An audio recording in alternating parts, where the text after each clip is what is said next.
Сәлеметсіңдер ме балалар? 4-ші сынып, 28-ші сабақ.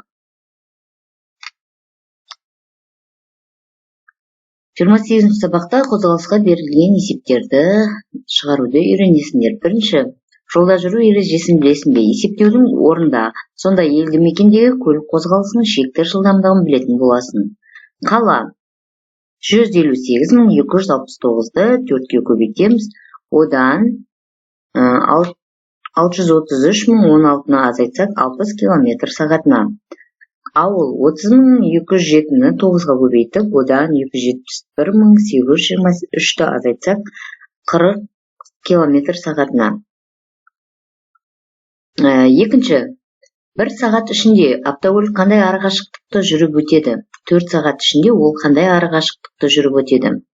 Жылдамдық уақыт бірлігіне, мысалы 1 сағатта, 1 минутта, 1 секундта жүріп өткен арақашықтық. Жылдамдық метр минут, километр сағат, метр секунд, километр минут, тағы да басқа өлшем бірліктер бойынша өлшенеді. Арақашықтықты табу үшін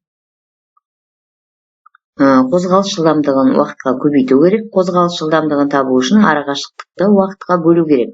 Уақытты табу үшін арақашықтықты қозғалыс жылдамдығына бөлу керек.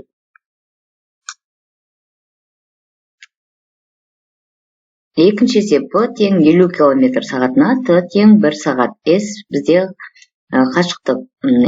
S-ті табу үшін T мен B-ні көбейтеміз, яғни жылдамдық пен уақытты көбейтеміз. 50-ді 1-ге көбейтсек, 50 км. Автокөлік 1 сағатта 50 км жүріп өтеді.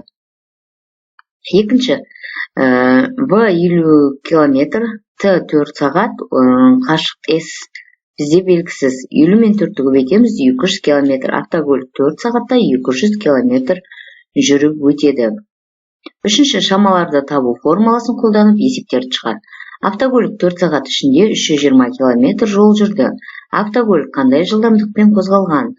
T 4 сағат, S 320, V бізде белгісіз. Біз V-ны табу үшін формуланы қолданамыз. S бөлу T, 320-ны 4-ке бөлсек 80 км сағатына. Сонда автокөлік 80 км сағатына жылдамдықпен қозғалған.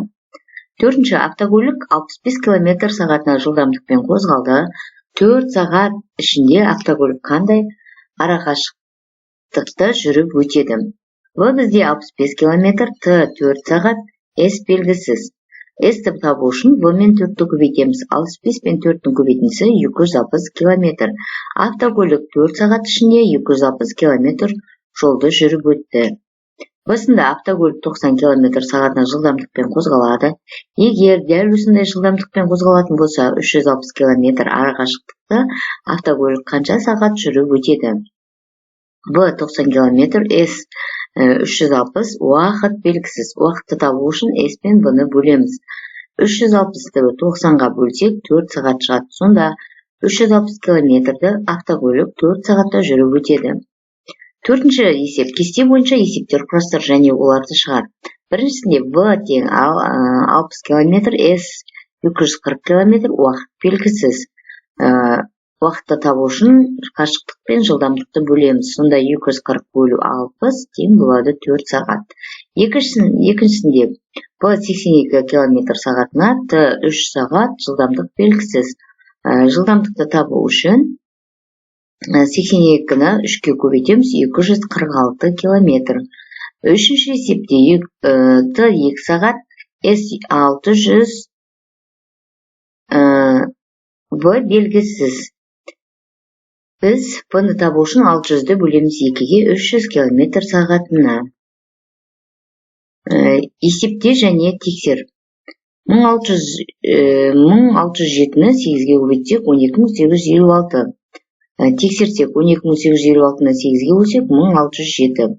4708-ді 4-ке көбейтсек 18832, 18832-ні 4-ке бөлсек 4708. 6199-ға көбейтсек 55710, 55710-ді 9-ға бөлсек 6190. 3705 пен 7-ні көбейтіндісі 25935, 25935, 25935 пен 7-ні бөліндісі 3705. 1209 мен 8-дің көбейтіндісі 9672, 9672 мен 8-дің бөліндісі 1209. 6301 мен 9-ның көбейтіндісі 56709, 56709-ның 9-мен бөліндісі 6301. 7001 мен 5-дің көбейтіндісі 35005, 35005 мен 5-дің бөліндісі 7001. 8002 мен 7-ның көбейтіндісі 56014, 56014 мен 7-ның бөліндісі 8002. 6-шы есепте және тексер. 500.872 қосу 327.156 тең болады 828.028. 935.007-ден азайтамыз 829.006-ны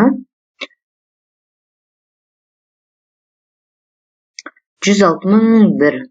56.307 қосамыз 857 тең болады 57.164. 46.327-ден 7.489 алсақ 38.838.